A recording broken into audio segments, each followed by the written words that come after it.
They don't tell you this in history books. They don't teach it in classrooms or carve it into monuments or whisper it during patriotic speeches. But beneath the soil of this country, beneath the barns, the hollows, the forgotten roads that disappear into trees, there are bloodlines that never escape themselves. Families that didn't just live in isolation, but were shaped by it, twisted by it, trapped inside it. Tonight you're not here for comfort. You're here because something pulled you toward the quiet horrors we pretend don't exist. And once you hear this, you won't unhear it. And America was built on movement. Wagons rolling west, rivers crossed, names changed. Reinvention promised to anyone willing to leave the past behind. But not everyone left. Some stayed. Some couldn't. Geography, poverty, fear, tradition, shame, sometimes all of it at once, built invisible walls around certain families. Over generations, those walls closed in. Outsiders stopped coming. New blood stopped arriving, and slowly, almost imperceptibly, the family tree began to fold inward on itself. And it never starts as a horror story. It starts as survival. A man and a woman carving out a life far from cities, far from judgment. Children born into quiet places where everyone knows everyone, or worse, where there is no one else to know. When neighbors are miles away and roads are unreliable, family becomes everything. Family becomes community. Family becomes the only option. And when choice disappears, so does escape. And isolation does something dangerous to the human mind. It compresses reality. It narrows moral boundaries. What would once be unthinkable becomes normal simply because there is no alternative. When the outside world fades into myth, internal rules replace social ones. Bloodlines stop branching outward and begin circling back.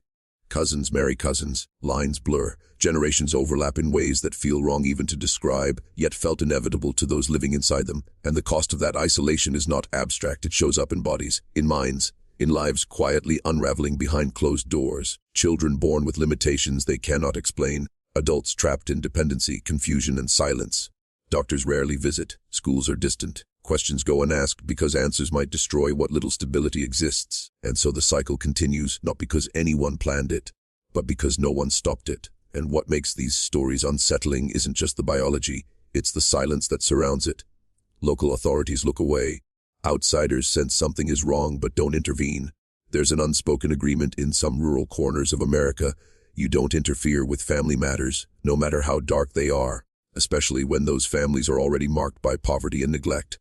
Especially when acknowledging the truth would mean admitting collective failure, and over time, rumors replace facts. Whispers travel farther than help ever did. People point, stare, joke, and dehumanize. The family becomes a legend, a curiosity, a warning told in half sentences. But legends strip away responsibility. They make suffering feel distant, almost fictional. And that distance is what allows the damage to deepen, generation after generation unchecked. And inside these families, love still exists, but it's tangled, distorted, and often weaponized. Care blends with control. Protection turns into imprisonment. Children grow up knowing something is wrong, but not knowing what right looks like. When the only world you know is broken, broken feels normal. Escape feels terrifying. And so even when doors open, many never walk through them. And this is not a story about monsters hiding in the woods. It's about ordinary people crushed by extraordinary neglect. It's about what happens when isolation outlives necessity and becomes destiny. When a family stops being a source of strength and becomes a closed system with no exit. The most disturbing truth is this: none of it required evil intent, just silence, just distance, just time. And as we move deeper into this archive, you'll hear echoes of lives lived out of sight, shaped by choices that were never really choices at all.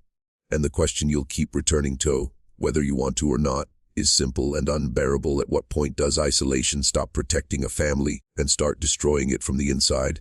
And the farther you travel from highways and headlines, the more America begins to forget itself.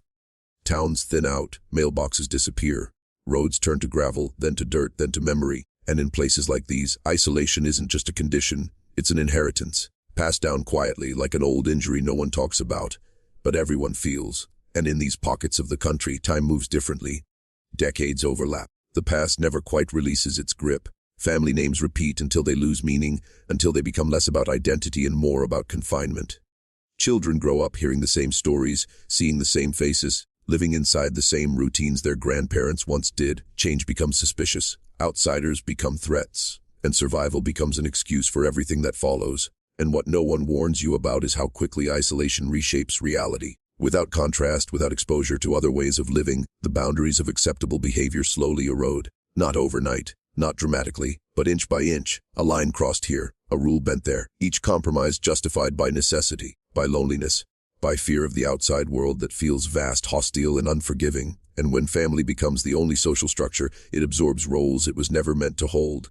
Parents become teachers, doctors, judges, and gatekeepers. There is no neutral authority to appeal to, no safe place to question what feels wrong. Loyalty is demanded, not earned. Silence is praised as virtue, and those who sense something is deeply off learn quickly that speaking up comes with consequences they cannot afford. And biology, of course, does not care about justifications. It keeps its own record. Generation after generation, traits compound, vulnerabilities intensify. What begins as mild impairment becomes severe limitation. What starts as learning difficulty turns into lifelong dependency. And yet, from the inside, it still doesn't feel like a crisis, because crisis implies comparison, and comparison requires an outside world that no longer feels real, and medical intervention, when it arrives at all, often comes too late. Doctors notice patterns but lack context. Social workers visit once, twice, then stop coming. Systems designed to protect fail when cases are complex, rural, and uncomfortable. It's easier to look away than to untangle a family history that spans decades of neglect and quiet suffering. Easier to label it unfortunate than to confront the structural abandonment that allowed it to happen. And the public, when it finally notices, rarely responds with compassion. Instead, curiosity curdles into spectacle. Photos circulate. Jokes are made. Headlines reduce human lives to shocking phrases and viral moments. The family is no longer seen as people. They become symbols, warnings, entertainment. And in that transformation, their humanity is erased all over again. And what's rarely acknowledged is how much effort it takes to survive inside a closed bloodline. How much emotional labor goes into maintaining normalcy when normal has been fractured for generations. Caregivers age quickly. Children are forced into roles far beyond their years. Responsibility becomes crushing, relentless, and unavoidable. There is no relief, no break, no future that looks different from the present, and some members do leave. Occasionally, one manages to cross the invisible boundary separating isolation from society, but escape comes at a cost. The outside world is loud, fast, and judgmental. Skills learned in seclusion don't translate. Shame follows closely behind. Many who leave carry guilt so heavy it pulls them back like gravity. And when they return, the cycle tightens further, reinforced by the lesson that the outside world only hurts. And this is how isolation defends itself. It convinces those inside that suffering is safer than change, that the known pain of family is preferable to the unknown cruelty of strangers. Over time, hope feels dangerous. Aspiration feels like betrayal. And the very idea of breaking the cycle begins to feel immoral, because it threatens the fragile balance that keeps everyone alive, even if barely. And as we dig deeper, remember this: these families were not born infamous. They were born invisible. Their stories didn't unfold in darkness by accident. They were shaped by neglect layered over neglect, silence stacked on silence. And every year they remained unseen, the cost grew heavier. Written not in headlines, but in bodies, minds, and lives that never had a chance to become anything else. And there is a moment in every closed bloodline when the truth becomes impossible to ignore. It doesn't arrive with alarms or confessions. It arrives quietly, in the way a child struggles to speak, in the way an adult never quite learns to live independently, in the way generations seem frozen, repeating the same limitations with unsettling precision. Inside the family, these signs are often explained away as fate, as God's will, as just how we are. Outside, when anyone dares to look closely, the explanation is far more uncomfortable. And genetics keeps receipts. It remembers every choice, every restriction, every narrowing of possibility. When a family turns inward long enough, the consequences stop being subtle. They compound. Physical abnormalities become more visible, cognitive challenges more severe, emotional regulation more fragile. But what's most haunting isn't the damage itself. It's how normal it feels to those living with it every day. And imagine growing up without knowing that your struggles have a cause. Without language to explain why learning feels harder, why fear feels louder, why the world seems designed for someone else. Imagine never being told that things could have been different, that there was another path, because no one around you knows it either. That kind of ignorance isn't innocent, it's devastating. And within these families, care becomes a form of confinement. Love exists, but it's stretched thin, strained by exhaustion and desperation. Parents become full-time caretakers long past the age when children are meant to leave. Siblings raise siblings. Roles blur, dependency becomes permanent, and because survival requires cooperation, questioning the system feels like betrayal. You don't challenge the structure that keeps you fed, housed, and alive, even if it's the same structure that quietly ruined your future. And the outside world, when it finally intrudes, often does so with the subtlety of a spotlight. Journalists arrive, cameras point, strangers stare. Suddenly, a lifetime of hidden suffering is exposed to public judgment. But exposure isn't the same as rescue. Attention doesn't heal. In many cases, it deepens the trauma. The family becomes an object lesson, a viral anomaly, stripped of context and compassion. And what's rarely discussed is how these families are used as moral shortcuts. They become examples people point to so they don't have to examine the systems that failed them. That could never happen here. People say, as if isolation, poverty, and neglect obey borders. As if turning away absolves responsibility. As if calling something shocking means it isn't also tragic. And for those born into these bloodlines, identity is shaped by limitation before it's shaped by choice. Dreams are small because they have to be. Expectations are lowered until they disappear. Survival replaces ambition. Routine replaces growth.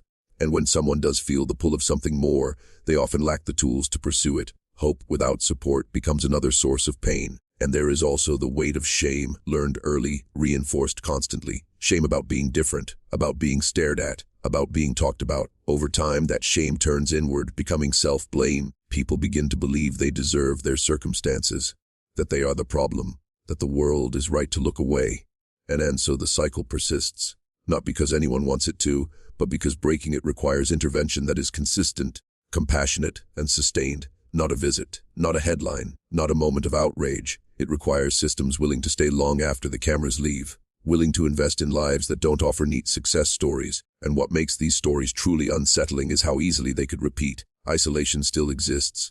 Poverty still isolates. Neglect still hides in plain sight. The same ingredients are scattered across the country, quietly waiting. And every time we choose discomfort avoidance over involvement, we reinforce the conditions that allow these bloodlines to collapse inward on themselves.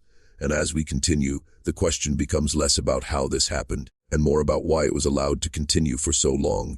Because somewhere along the way, silence became policy, distance became permission, and the cost of isolation stopped being theoretical and started being written into human lives. And by the time anyone outside begins asking questions, the damage is already embedded too deeply to undo. The records are thin, birth certificates incomplete, medical histories fragmented or non-existent. Generations blur together, not just biologically, but administratively. It becomes difficult to trace where responsibility should have intervened, because responsibility kept passing the burden to someone else. And local institutions often know something is wrong. Teachers notice children who struggle far beyond expectation. Nurses see patterns they're trained to recognize but hesitant to name. Social workers feel unease but face caseloads that leave little room for cases without clear resolutions. And so concerns are documented, then shelved, referred, then forgotten. Each delay framed as caution, discretion, respect for family autonomy, but autonomy in these situations becomes a shield for neglect. The language of privacy is used to excuse abandonment. The fear of overreach becomes justification for underreach. And slowly, quietly, an entire lineage slips through the cracks, not once but repeatedly, over decades. And what's haunting is how ordinary the warning signs are. Nothing dramatic enough to demand action. Nothing cinematic. Just a long accumulation of not quite right. Children who don't advance, adults who never leave home, living conditions that are barely functional but technically acceptable. In systems designed to respond to extremes, slow collapse often goes unchallenged. And inside the family, awareness comes in fragments, a sense that other people live differently, that something fundamental is missing. But without language or support, those feelings turn into confusion, then resignation. People stop asking why their lives feel constrained. They begin asking only how to endure them. And there is also fear, deep, persistent fear, that intervention would make things worse, that outsiders would separate families, institutionalize loved ones, or expose them to cruelty they cannot survive. In some cases, that fear isn't irrational. History has shown that systems meant to help can harm just as deeply when applied without care. So families retreat further inward, convinced that secrecy is safer than scrutiny.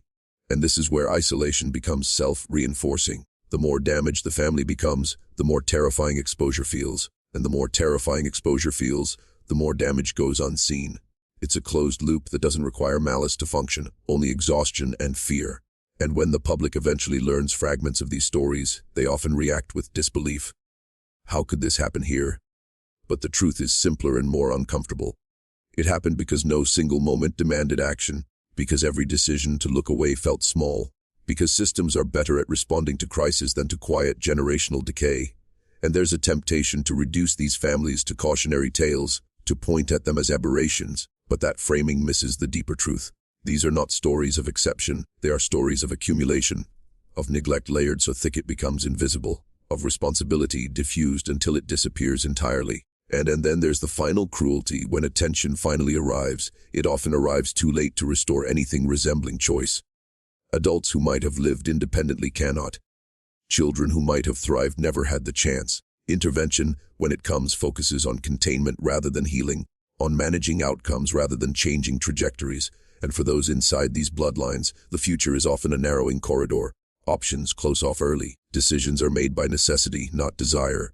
And the outside world, which once felt threatening, becomes an abstract concept, something other people belong to. And the real horror isn't just what isolation does to a family, it's what indifference does to a society. How easily suffering becomes normalized when it's hidden. How quickly responsibility dissolves when it's shared. And how many lives are quietly shaped by the absence of sustained care. And as we move closer to the heart of this archive, the stories grow heavier, not because they become more shocking, but because they become harder to dismiss. Because they force a confrontation with a truth no one likes to face. That abandonment doesn't always look like violence. Sometimes it looks like patience, like caution, like waiting too long. And there comes a point when the damage is no longer hidden in records or routines, but written into identity itself. When a family stops being seen as a collection of individuals and becomes a single frozen image in the public mind. At that stage, even compassion turns brittle. People don't ask how to help, they ask how this could exist at all. And that question, however natural, quietly shifts blame away from systems and places it squarely on those who suffered inside them. And for the people born into these bloodlines, the realization is slow and painful. Awareness creeps in through small fractures, a television left on in the background, a passing conversation overheard at a clinic, a moment of recognition that the world beyond the property line is not just different but unreachable. By the time that understanding takes shape, it often arrives alongside grief for a life never offered, for choices that were decided long before birth. And isolation doesn't just restrict opportunity, it reshapes the way people understand themselves. When struggle is constant, it becomes identity. When limitation is inherited, it feels deserved. People begin to narrate their lives through apology and resignation. Dreams are edited down until they fit the narrow confines of what feels possible. And when hope surfaces, it's fragile, easily crushed by reminders of dependence and constraint. An intervention, when it finally occurs, is rarely gentle. It comes with assessments, evaluations, classifications. Human lives reduced to checkboxes and categories. Necessary, perhaps, but deeply destabilizing. For families who survive by clinging to each other, outside involvement feels like intrusion, even when it's desperately needed. Help arrives carrying the weight of judgment, history, and institutional failure. And there is a cruel irony here. The very isolation that caused the damage also made families wary of rescue. Generations taught to mistrust outsiders don't suddenly welcome them when crisis peaks. And outsiders, sensing resistance, often retreat rather than persist. The result is a tragic stalemate, one that costs time, dignity, and lives, and public fascination intensifies this harm. When stories leak beyond their origins, they are rarely told with care. Context is stripped away, complexity flattened. The narrative becomes one of shock rather than responsibility. Viewers consume suffering at a distance, reassured that it belongs to somewhere else, to those people. And in that distancing, the conditions that allowed it to happen remain intact. But if you listen closely, if you strip away the labels and the spectacle, what remains is not horror but loss. Loss of education, loss of autonomy, loss of possibility. Loss that accumulates quietly until it feels inevitable. And inevitability is the most dangerous myth of all, because it suggests nothing could have been done. And if you're still watching, you're already braver than most. Tell us in the comments, what would you have done if this was your bloodline? And that question is uncomfortable for a reason, because it forces a reckoning not with abstract morality, but with proximity, with the reality that most people don't choose courage in isolation. They choose survival, they choose familiarity, they choose the known pain over the unknown risk, and in doing so, they unknowingly preserve the very conditions that hurt them. And the truth buried beneath these stories is not that some families are broken beyond repair. It's that repair requires patience longer than public attention spans. It requires resources that don't disappear after headlines fade. It requires a willingness to stay present in places that make us uneasy. And perhaps most disturbing of all, it requires acknowledging that isolation is not a relic of the past. It is still being produced by economic abandonment, by geographic neglect, by social indifference. The same quiet forces are still at work, shaping lives far from where most people look. And as this archive deepens, one thing becomes painfully clear: the cost of isolation is never paid all at once. It's paid in fragments, in missed chances, in narrowed futures, in generations taught to endure rather than imagine. And by the time the bill comes due, there is no simple way to settle it. And by the final generations, isolation stops feeling like a circumstance and starts feeling like destiny. The past is no longer something remembered, it's something embodied. Mannerisms repeat, limitations echo. Even silence seems inherited. When people look at these families from the outside, they often ask the wrong question. They ask how anyone could let this happen. What they should be asking is how anyone could have stopped it once it was already in motion. And because by then, choice has been eroded down to instinct. Wake up, care for who needs caring, maintain what little order exists, repeat. Days blur together, years pass unnoticed. The future becomes a vague concept reserved for other people. When survival consumes all available energy, there is nothing left for transformation. And inside these homes, time doesn't heal, it preserves. Old injuries are never treated, only adapted to. Emotional wounds are normalized, not named. Children learn early that asking too many questions creates instability. Curiosity becomes dangerous. Obedience becomes safety. And so the family trains itself, unconsciously, to resist change even when change is the only thing that could save it. And there is a particular kind of loneliness that comes from being surrounded by blood and still feeling unseen. From knowing everyone around you yet never being fully known. From carrying a sense of wrongness you cannot articulate because the words were never given to you. That loneliness compounds the damage, quietly shaping behavior, belief, and self-worth. And when intervention finally arrives, if it arrives at all, it often feels like an ending rather than a beginning. Relationships fracture under scrutiny. Secrets surface without context. People are separated not because it's ideal, but because there are no good options left. What could have been gradual support becomes emergency response. What could have been dignity becomes damage control. And yet even here, the most painful truth remains unspoken. These outcomes were not inevitable. They were the result of prolonged absence, of communities stretched too thin, of systems optimized for reaction rather than prevention, of a culture that confuses privacy with protection and autonomy with abandonment. And it's tempting to frame these families as warnings, as evidence of what not to become. But that framing misses the point entirely. Warnings imply distance. They imply that the danger exists somewhere else.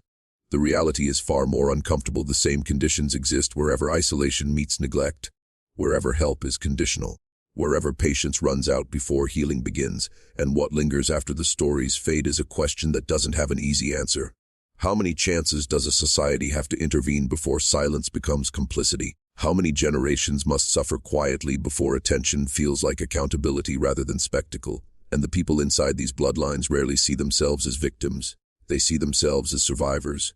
And in many ways they are. They endure circumstances that would break most outsiders within weeks. They adapt to limitations others would find unbearable. That resilience deserves recognition, not ridicule. But resilience should never be mistaken for justification. And because surviving harm is not the same as consenting to it, enduring isolation does not mean choosing it. And being born into limitation does not mean deserving it. Those distinctions matter, even when they arrive too late to change outcomes. And as you sit with this, the discomfort you feel is not accidental. It's the weight of proximity. The realization that these stories are not relics. They are patterns. Patterns that repeat wherever attention drifts and responsibility thins. Patterns that thrive in quiet places far from scrutiny, where suffering doesn't trend and patience is rare. And the most disturbing part of all this is not what happened to these families. It's how easy it is to imagine it happening again. Different names, different locations, saying isolation, silence time, and we like to believe that horror announces itself loudly, that it arrives with warning signs impossible to ignore. But the truth buried in this archive is far quieter. Sometimes horror arrives disguised as routine, as normalcy, as the slow acceptance of less, and then by the time anyone notices what's been lost, the question is no longer how to fix it, but how to live with the knowledge that it was allowed to happen at all.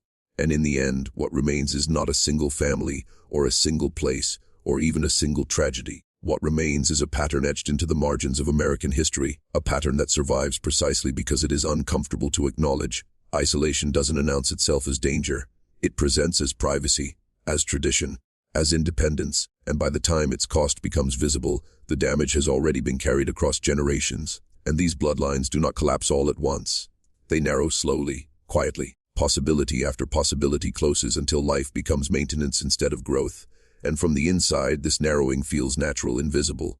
Because when you are born into limitation, you don't experience it as loss. You experience it as reality. And what history often fails to record is not what happened, but what didn't. The school that never followed up. The clinic that never returned. The neighbor who noticed something felt wrong but chose not to get involved. The policy written to protect autonomy that ended up protecting neglect. Each absence seems minor on its own. Together, they form a structure just as powerful as any wall, and we tell ourselves comforting stories about progress, about how this kind of thing doesn't happen anymore. But progress is uneven. It leaves pockets behind, and in those pockets, isolation still does its work patiently, reshaping lives while the rest of the country looks elsewhere. And the most unsettling truth is that no villain is required, no single moment of cruelty, just enough distance for empathy to fade, just enough silence for responsibility to blur, just enough time for harm to feel inherited rather than inflicted. And when people encounter these stories, they often search for a clear takeaway, a moral, a lesson that allows them to close the archive and move on. But there is no clean ending here, no redemption that erases what was lost. The only honest conclusion is awareness, and the burden that comes with it, an awareness that isolation is not neutral, that silence is not harmless, that leaving people alone is not the same as leaving them safe, and that the cost of ignoring slow, generational harm is always paid by those with the fewest choices. And if this story lingers with you, that's because it's supposed to. Discomfort is the only appropriate response to truths we've trained ourselves not to see. The quiet horror isn't meant to shock you. It's meant to stay with you, to make you question what exists beyond the edges of your own attention. And because somewhere right now, there are families living lives that will never make headlines. Children growing into limitations they didn't choose. Adults aging inside futures that narrowed before they could name them. And whether those stories end differently depends less on fate than on whether isolation is allowed to keep masquerading as something harmless. And this archive doesn't close with relief. It closes with responsibility, with the understanding that the most disturbing chapters of history are not always written in the past. Some are still unfolding, quietly, waiting to see if anyone is willing to look, to stay, and to intervene before another bloodline pays the full cost of being left alone.